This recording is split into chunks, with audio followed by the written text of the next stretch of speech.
नमस्कार, India voice पर स्वागत है आपका। मैं हूं आपके साथ प्रियंका मिश्रा। बुलेटिन की करेंगे शुरुआत। सबसे पहले खबरों में बात करेंगे। मैनपुरी से खबर सामने आ रही है। मैनपुरी के सत्यसंग हादसे का मुख्य आरोपी देव प्रकाश मधुकर गिरफ्तार कर लिया गया है। इस गिरफ्तारी के बाद बिछुआ आश्रम में हलचल तेज हो गई है, तो वहीं आश्रम पर तैनात पुलिस फोर्स भी अलर्ट हो चुकी है। बता दें कि भोले बाबा के आश्रम में सेवादारों में भी खलबली मच चुकी है।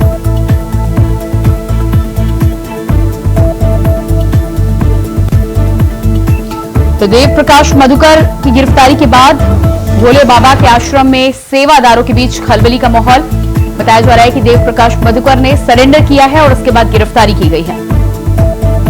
और इसी खबर पर हमारे साथ मैनपुरी से संवाददाता मुकेश कुमार लाइव जुड़ चुके हैं। जी मुकेश, जिस तरह से अब देव प्रकाश की गिरफ्तारी की बात की जा रही है, सरेंडर करने के बाद गिरफ्तारी हुई है और खबरें भी निकल कर सामने आ रही है कि तमाम सेवादारों के बीच हड़कंप मच गया है। क्या कुछ पूरा मामला है, अभी तक क्या जानकारी मिल पाई है?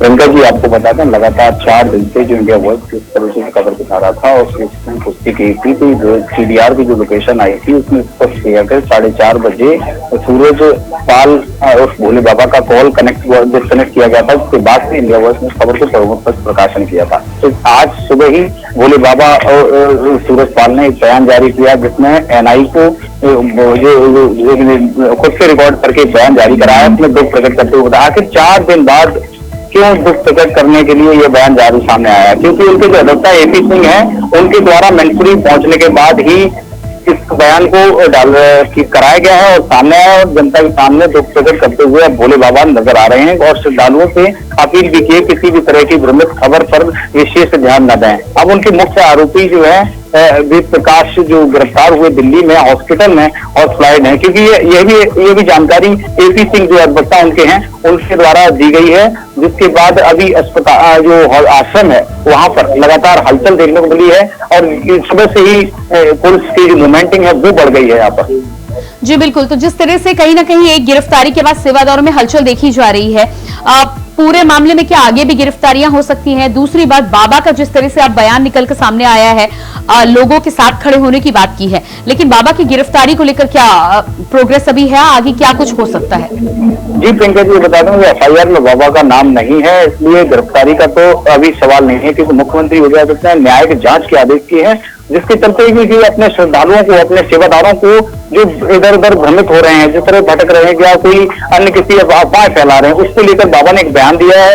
और बाबा ने कहा 2 जुलाई की जो घटना हाथरस में हुई है उसके बाद वो सीधे घटना होने के बाद मैनपुरी आश्रम में ही आकर रुक गए थे, जिसके बाद उनके सेवादार ने भी इस बात की पुष्टि की थी कि बाबा अंदर ही हैं। मगर यहाँ के लोकल के प्रशासन के लोग और जिला प्रशासन के लोग इस बात से बिल्कुल साफ तौर से इनकार कर रहे थे कि यहाँ कोई नहीं है और यहाँ सिर्फ आश्रम की सुरक्षा में तैनात किए गए। इन सभी सवालों को बिल्कुल दरकिनारे कर दिया गया है। भोले बाबा स्वयं से जो विश्वा आश्रम है उसमें मौजूद है। आज सुबह ही उनका बयान सामने आने के बाद सभी अधिकारियों ने चुप्पी साध ली है।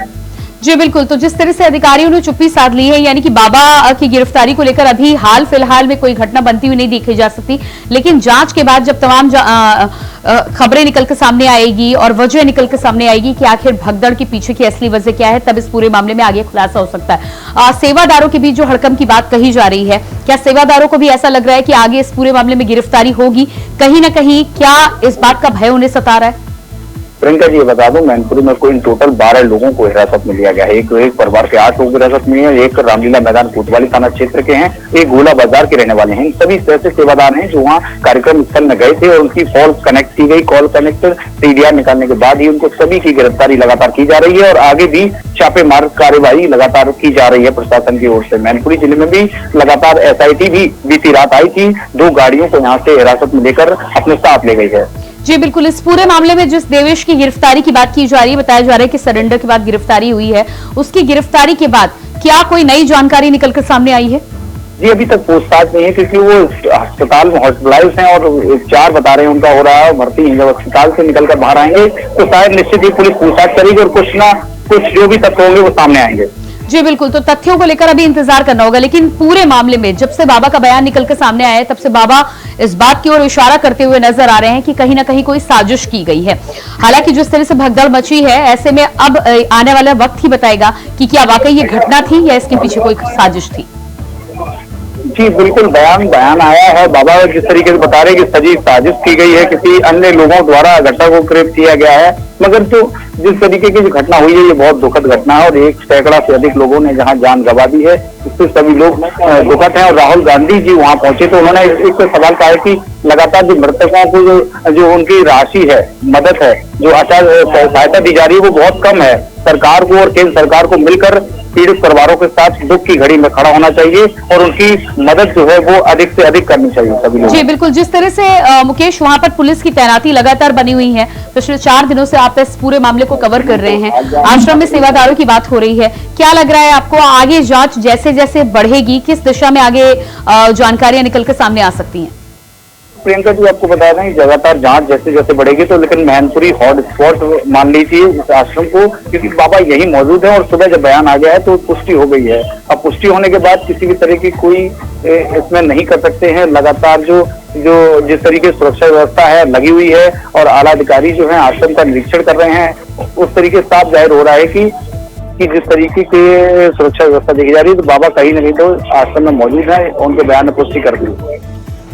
जिस तरह से अब बाबा के मैनपुरी आश्रम में रहने की पुष्टि हो चुकी है, ऐसे में सुरक्षा व्यवस्था को लेकर क्या हालात बने हुए हैं? क्योंकि पहले यहाँ पर सुरक्षा व्यवस्था ज्यादा थी, फिर बीच में जानकारी मिली थी कि संख्या कम की गई है, इस समय क्या हालात बने हुए हैं? अभी भी प्रियंका जी बता दें सुरक्षा व्यवस्था पूरी तरह से बनी हुई है, लगातार कोई भी किसी तरीके की कमी नहीं की गई है। लगातार क्योंकि बारिश यहाँ हो रही है सुबह से आज, तो दर की साइड में कहीं न कहीं पुलिसकर्मी यहाँ बैठे हुए हैं, लगातार उनकी सुरक्षा अभी रेगुलर रखती है। जी बिल्कुल मुकेश, तो आप नजर बनाए रखिए, जैसे ही आपके पास कोई अपडेट आता है आपसे फिर से कांटेक्ट करेंगे। फिलहाल इस तमाम जानकारी के लिए बहुत शुक्रिया आपका।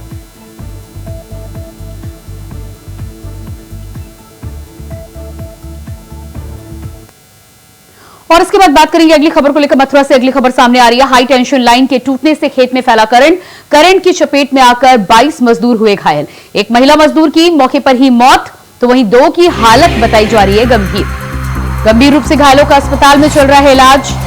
खेत में धान की रोपाई करने के दौरान टूटा था हाई टेंशन तार।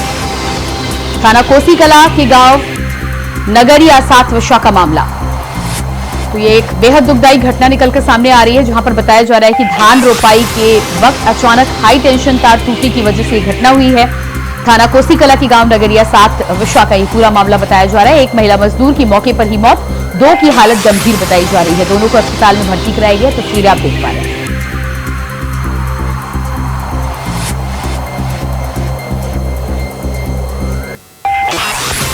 तो मथुरा में खेत में धान की रोपाई के दौरान टूटा हाई टेंशन तार टूटने से एक महिला की मौके पर मौत, 2 की हालत गंभीर बताया जा रहा है कि खेत में धान की रोपाई का काम चल रहा था, अचानक हाई टेंशन तार टूटने की वजह से एक घटना हुई है, जिसमें पूरे मामले में अब 2 गंभीर लोगों को अस्पताल में भर्ती कराया गया है। पुलिस अब इस पूरे मामले की जांच कर रही है।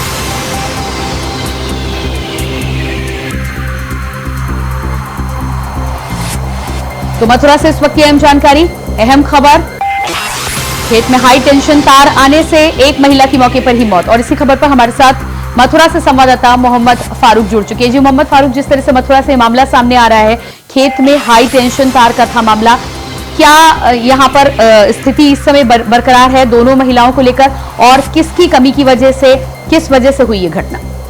जी बिल्कुल प्रियंका, आपको बता दें कि ये थाना कोसी कला का मामला है। कोसी कला का एक गांव है और वहाँ पर जो है 22 मजदूर काम कर रहे थे, यानी कि खेत में धान की जो रोपाई होती है उसको कर रहे थे। तभी ऊपर से हाई टेंशन का तार जो है नीचे गिरता है, जिसमें जो है चंचल नाम की एक महिला की उसी समय दर्दनाक मौत हो जाती है और 18 लोग गंभीर रूप से घायल हो जाते हैं, और जिसमें जो है 5 लोगों की हालत जो है गंभीर बनी हुई है।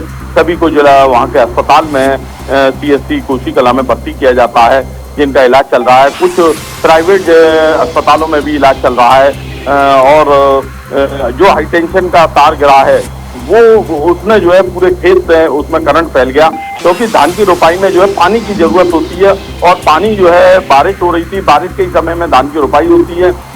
तो धान की जब बुवाई हो रही थी उस समय जो है इतनी संख्या में जो है लोग काम करते हैं, क्योंकि जल्दी जो है धान की जिस रोपाई हो जाती है, बुवाई हो जाती है इस बरसात के मौसम में, उससे जो है ज्यादा जो है लोगों को फायदा होता है और मतलब धान की फसल भी जो है अच्छी होती है। तो इसको लेकर जो है जो बिजली विभाग है, बिजली विभाग की कहीं ना कहीं जो है लापरवाही सामने आती है।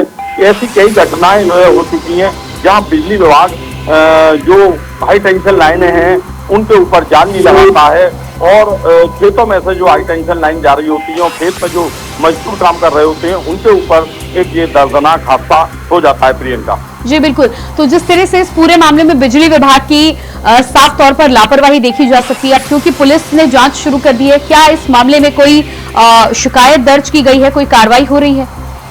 जी बिल्कुल, इसमें जो मजदूर काम कर रहे थे और जो ठेकेदार जिसने अपनी लेबर लगा रखी थी वो जरूर इसमें जो है कार्रवाई के लिए उन्होंने एफआईआर के लिए प्रार्थना पत्र दिया है और इसमें बिजली विभाग को कहीं ना कहीं मुआवजा देना पड़ेगा क्योंकि बिजली विभाग की लापरवाही इसमें सामने आती है।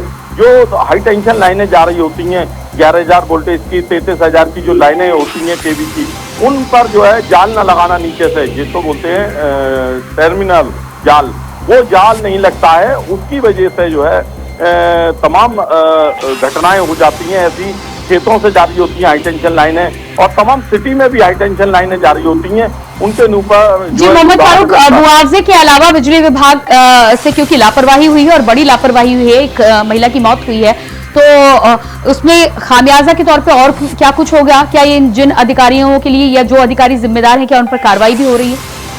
जी अभी तो कार्रवाई नहीं सामने आई है, लेकिन निश्चित रूप से जो है इस पर कार्रवाई होना जरूरी है और लोग मांग कर रहे हैं, जिलाधिकारी से भी मांग कर रहे हैं कि इस पर जो है कार्रवाई होना चाहिए। इस विभाग पर बिजली विभाग की लापरवाही लगातार सामने आती है और तमाम ऐसी दुर्घटनाएं हो जाती हैं, तो जो मजदूर झुलसे हैं उसमें और घायल हुए हैं वो जरूर इसकी मांग कर रहे हैं क्योंकि करंट जो है पूरे खेत में फैल गया था और जिससे 18 मजदूर, अब कुछ मजदूरों की छुट्टी भी कर दी गई है अस्पताल से, लेकिन जो गंभीर हैं अभी उनकी छुट्टी नहीं हुई है और उनको जो है वो मुआवजे की लगातार मांग कर रहे हैं।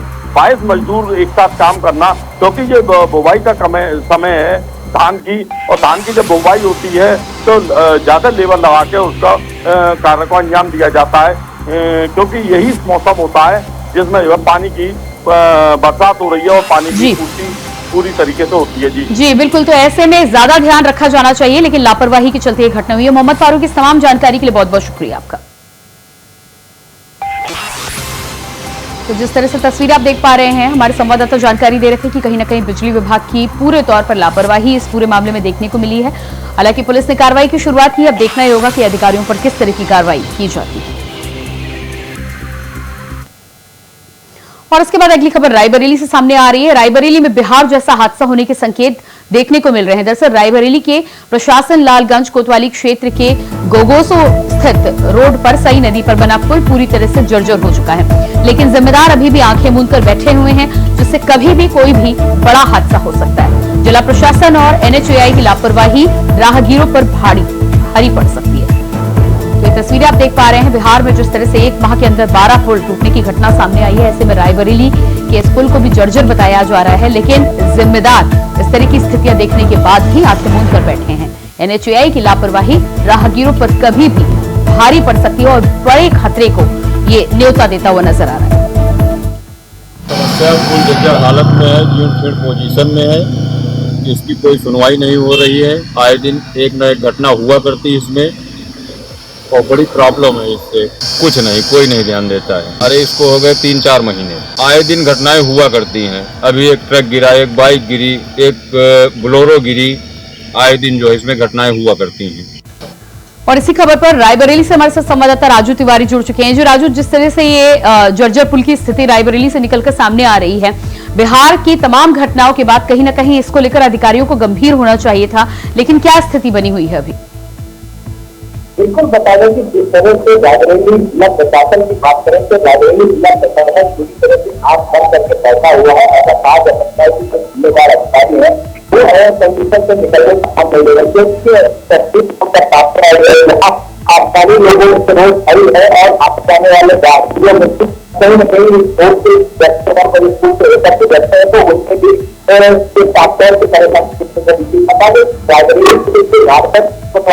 का मामला है जो बातों रोड पर कहीं न कहीं बताया तस्वीरें से आप देख सकते हैं कि कुछ जो बराबर है वो निश्चित तौर पर बराबर आ गई है और लेकिन इसके बावजूद बिहार में अभी हाल में इतना बड़ा मामला हुआ था और कर रहा है और सारे अधिकारियों को देखिए कि बारिश को लेकर उसको दुरुस्त कर ली जाए।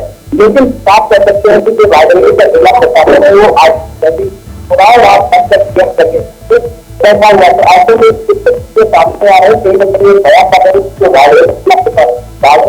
वो पूरी तरह से नहीं ठीक है, क्योंकि अगर बराबर है और जो रेडी है वो साफ तौर से इस मामले में जब अधिकारी लोगों से बात करने का प्रयास किया था तो अधिकारी और लोगों ने बताया आज यहाँ पे घटनाएं हो रही है। जी बिल्कुल राजू, इस पूरे मामले में जिस तरह से स्थानीय लोगों से आपने बातचीत की थी, लोग शिकायत करते हुए नजर आ रहे हैं और पुल की हालात पर भी गौर करते हुए नजर आ रहे हैं, क्या इस पूरे मामले में जिला अधिकारी तक शिकायत पहुंचाई गई है? जी बिल्कुल, स्थानीय लोगों से जब बातचीत करने का प्रयास किया तो स्थानीय लोगों ने कहा कि निश्चित तौर पर मौजूद तौर पर कई बार शिकायत स्थानीय प्रशासन के अलावा जिला ऑफिस तक इसकी की गई है, लेकिन अभी तक इस पूरे मामले को संज्ञान में नहीं लिया गया और आज भी यहाँ पे घटनाएं होती रहती है। स्थानीय लोगों के द्वारा बताई जा रही थी तकलीफ कुछ बेहतर और घटने के कारण एक बड़ा हादसा भी हो सकता है। तो ऐसे में खासतौर से जिला प्रशासन को और स्थानीय प्रशासन के पूरे मामले को संज्ञान में लेकर इस पर कार्रवाई करनी चाहिए और इसको दुरुस्त कराना चाहिए, लेकिन अभी तक ये दुरुस्त नहीं हुआ, जिसके चलते स्थानीय लोगों में साफ तौर से देखने को मिला। जी बिल्कुल राजू, आप बने रहिएगा हमारे साथ। तो तस्वीरें आप देख पा रहे हैं किस तरह से पुल की स्थिति जर्जर हो चुकी है। स्थानीयों का कहना है कि आए दिन यहाँ घटनाएं होती हैं, शिकायत करने के बावजूद भी अधिकारी अभी भी आंख मूंद कर बैठे हैं और किसी बड़ी घटना का इंतजार कर रहे हैं। और इसके बाद एक बार फिर से बात करेंगे, अगली खबर भी रायबरेली से सामने आ रही है। रायबरेली के एसपी अभिषेक अग्रवाल की मुश्किलें बढ़ गई हैं। दरअसल हाईकोर्ट ने एसआईटी को 8 हफ्ते में जांच पूरी करने के आदेश दिए हैं। जस्टिस विवेक चौधरी और जस्टिस एनके जौहरी की पीठ ने यह आदेश जारी किया है। बता दें कि गोमती मिश्रा की याचिका पर यह आदेश जारी किए गए हैं। दरअसल एमबीए के छात्र अलख मिश्र को चोरी के फर्जी आरोप में गिरफ्तार किया गया था। पीड़ित का आरोप है कि उसके अधिकारियों को फ्री में टैक्सी नहीं दी, जिस कारण उसे फर्जी केस में गिरफ्तार किया गया। तो फर्जी केस को लेकर यहां पर कार्रवाई हुई है, शिकायत की गई थी। और इसी खबर पर हमारे साथ राजू तिवारी रायबरेली से बने हुए हैं। जो राजू, इस पूरे मामले में जिस तरह से एसपी अभिषेक अग्रवाल को लेकर जानकारी निकल कर सामने आ रही, बताया जा रहा है कि फर्जी केस में एक छात्र को गिरफ्तार किया था, क्या पूरा मामला है, क्या पूरी जानकारी है? बता दें कि पूरा मामला खीरो थाना क्षेत्र का है, जहां के रहने वाले एक युवक को पुलिस ने कुछ ही दिनों पूर्व चोरी के मामले में गिरफ्तार किया था, लेकिन उसकी मां ने हाई कोर्ट में जाकर एक अपील दायर की थी। अपील में उसके द्वारा साफ तौर पे कहा गया है, रायबरेली पुलिस पर आरोप लगाए गए हैं और उनके द्वारा शपथ पत्र देकर हाई कोर्ट में बताया गया कि उसका लड़का जो है वो पेट्रोल पंप पे डीजल डलाने गया था, जिसके दौरान पुलिस ने पेट्रोल पंप से उसकी गिरफ्तारी की थी और कुछ दिन पहले ही पुलिस के द्वारा उससे एक टैक्सी की मांग की गई थी, जिसके द्वारा उसको पुलिस को उसने टैक्सी नहीं मुहैया कराया, तो उसने चोरी के वहीं एक चोरी हुई तो चोरी के मामले में उसको दोषी बनाकर जेल भेज दिया गया। तो इस पूरे मामले को लेकर जब उसकी मां ने हाई कोर्ट का दरवाजा खटखटाया तो हाई कोर्ट के द्वारा एक सख्त अख्तियार करते हुए रायबरेली एसपी अभिषेक अग्रवाल के खिलाफ एसआईटी जांच करने के निर्देश दिए गए। इतना ही नहीं, एसआईटी के द्वारा सख्ती से निर्देश करते हुए 8 हफ्तों के अंदर जांच को फाइल सील मुहर के साथ दायर करने की बात कही। तो ऐसे में साफ तौर से कहा जा सकता है कि रायबरेली पुलिस की मुश्किलें बढ़ती हुई दिखाई दे रही हैं और साफ तौर से जो एसपी अग्रवाल है वो सवालों के घेरे में खड़े हो रहे हैं। जबकि बात करें उत्तर प्रदेश सरकार की, तो उत्तर प्रदेश सरकार के द्वारा जीरो टॉलरेंस के तहत कार्य करने के दिशा निर्देश दिए गए, किसी को फर्जी फंसाने के नहीं, क्योंकि साफ तौर पर योगी आदित्यनाथ के द्वारा कहा गया कि पुलिस मित्र की तरह काम करेगी और इस तरह की अगर पुलिसिंग सामने आई तो साफ तौर से कहा जा सकता है कि जो प्रदेश के मुखिया हैं योगी आदित्यनाथ, उनके द्वारा भी कहीं न कहीं पूरे मामले को संज्ञान में लेकर कार्रवाई की जाएगी। और वहीं अगर परिजनों की बात करें तो परिजनों ने भी मुख्यमंत्री से मिलकर अपनी बात कहने की बात कह रहे हैं। तो अब साफ तौर से कहीं न कहीं जो रायबरेली के एसपी अभिषेक अग्रवाल है उनकी मुश्किलें लगातार बढ़ती हुई देखने को मिल रही थी। जी बिल्कुल, तो जिस तरह से यहाँ पर कार्रवाई आगे बढ़ती हुई नजर आ रही, जाहिर सी बात है फर्जी केस है तो उस पर कार्रवाई जरूर होनी चाहिए। जितनी कार्रवाई अभी तक हुई है उसके बाद परिजनों का क्या कुछ कहना है? बिल्कुल, साफ तौर से जो परिजन उसकी मां है उसका साफ तौर से कहना है कि उसे कोर्ट के ऊपर पूरा विश्वास है, वहां से उसको न्याय मिलेगा और जिस तरह से कोर्ट ने संज्ञान में लेकर तत्काल एसआईटी गठित की है। और एसआईटी में अगर देखा जाए तो जो जांच निर्देश दिए गए उसमें साफ तौर से कहा गया है कि जो रायबरेली के एसपी है उनके वरिष्ठ अधिकारी जांच टीम में रहेंगे। तो इस तरह से साफ तौर से जो रायबरेली का ये मामला सामने हाई कोर्ट में गया, हाई कोर्ट के सख्त तेवर देखने को मिले, क्योंकि जिस तरह से गंभीरता से कोर्ट ने लेकर सख्ती से निर्देश के आदेश दिए उस पर कहीं ना कहीं जो परिजन है उनका तो भरोसा है ही है, जो स्थानीय लोग हैं कहीं ना कहीं वो भी इस पूरे मामले को लेकर कोर्ट के प्रति आस्था व्यक्त कर रहे हैं। जी बिल्कुल राजू, इस जानकारी के लिए बहुत शुक्रिया आपका।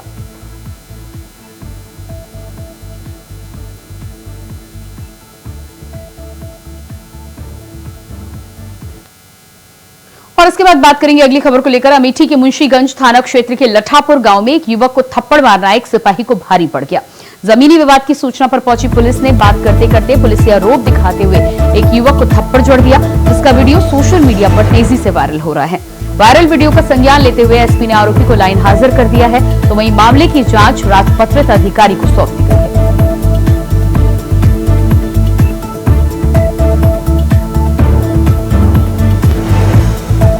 तो अमेठी के मुंशीगंज थाना का यह मामला बताया जा रहा है कि लठापुर गांव में एक युवक को थप्पड़ मारना एक सिपाही को भारी पड़ गया। इस पूरे मामले में वीडियो वायरल होने के बाद अब कार्रवाई हुई है। देखना ही होगा कि कार्रवाई के बाद क्या कुछ सजा यहां पर निकलकर सामने आती है। लेकिन कुल मिलाकर युवक को इस तरह थप्पड़ मारना अब सिपाही के लिए मुश्किल साबित हो रहा है और कार्रवाई जैसे जैसे आगे बढ़ेगी सजा को लेकर जानकारी सामने आएगी। पुलिस ने इस पूरे मामले में लाइन हाजिर किया है सिपाही को। वायरल वीडियो होने पर हुई कार्रवाई। और इसी खबर पर अमेठी से हमारे साथ संवाददाता संजय यादव फोन लाइन पर जुड़ चुके हैं। जी संजय, इस पूरे मामले में जिस तरह से युवक को थप्पड़ मारने के बाद लाइन हाजिर करने की कार्रवाई की गई है और सिपाही पर यह कार्रवाई हुई है, क्या पूरी जानकारी है? जी आपको बता दें कि ये पूरा मामला जो है डायल 112 का है, जहां पर जमीनी विवाद में पहुंची 112 के सिपाही है जो मौके पर पहुंचे और जो वहां पर तो मारते नजर आए और किसी ग्रामीण द्वारा चोरी से इसका एक वीडियो बना लिया गया और ये जब वीडियो बनाकर इसे सोशल मीडिया पर वायरल कर दिया गया है। ये पूरा मामला जो है वो वहां का मतलब 112 का है और 112 के सिपाही द्वारा जब ऐसा कृत्य किया गया उसका वीडियो जब सोशल मीडिया पर वायरल हुआ तो पुलिस अधीक्षक जो कुमार सिंह है उनके द्वारा कार्रवाई की गई है और उनको तत्काल लाइन हाजिर करके ये पूरी जांच जो है राजपत्रित अधिकारी से कराई जा रही है। उसके बाद ये क्लियर किया जाएगा कि सिपाही के खिलाफ विभागीय क्या कार्रवाई की जाती है। प्रियंका जी। जी बिल्कुल, तो इस पूरे मामले में जिस तरह से सिपाही के खिलाफ अभी फिलहाल कार्रवाई की शुरुआत हो गई है, जांच सौंप दी गई है, किस वजह को लेकर ये विवाद हुआ था, क्या इस बारे में जानकारी मिली आपको? प्रियंका आपको बताइए, दो पक्षों के बीच जमीनी विवाद था। ये मुंशीगंज थाना क्षेत्र के लाठापुर गांव का मामला है, जहां पर ग्रामीण ने डायल 112 को फोन के माध्यम से बुलाया था और उसके बाद जब ये 112 के सिपाही पहुंचे थे तो उनके द्वारा ये ग्रामीण को मारपीट का जो वीडियो था वो वायरल हुआ था और उसी वीडियो का संज्ञान पुलिस अधीक्षक अमेठी अनूप कुमार सिंह ने लिया है। क्योंकि क्या एक पक्ष के साथ यहाँ पर ये पिटाई की गई थी या दोनों पक्षों ने शिकायत दर्ज कराई है? मतलब एक पक्ष जो है प्रियंका जी वो 112 को बुलाया था और उसी पक्ष में एक ही पक्ष के साथ ये तो जो सिपाही थे 112 के वो मारपीट किए थे और मारपीट के बाद ही ये वीडियो वायरल हुआ था। जिन सिपाहियों को मदद के लिए बुलाया गया था उन्होंने ही मारपीट की है। कहीं न कहीं देखा जाए प्रियंका जी कि जो 112 के सिपाही थे उनको अपने मदद के लिए बुलाया गया था, क्योंकि जिसकी वजह से ये सूचित यहाँ पर विवाद हो सकता है और ये गौरीगंज थाना क्षेत्र से लखनऊ का मामला है, वहां पर जमीनी विवाद के चलते 112 करके बुलाई गई थी। संजय, इस जानकारी के लिए बहुत शुक्रिया आपका। और इसी के साथ फिलहाल इस बुलेटिन में इतना ही। खबरों का सिलसिला जारी रहेगा। नमस्कार।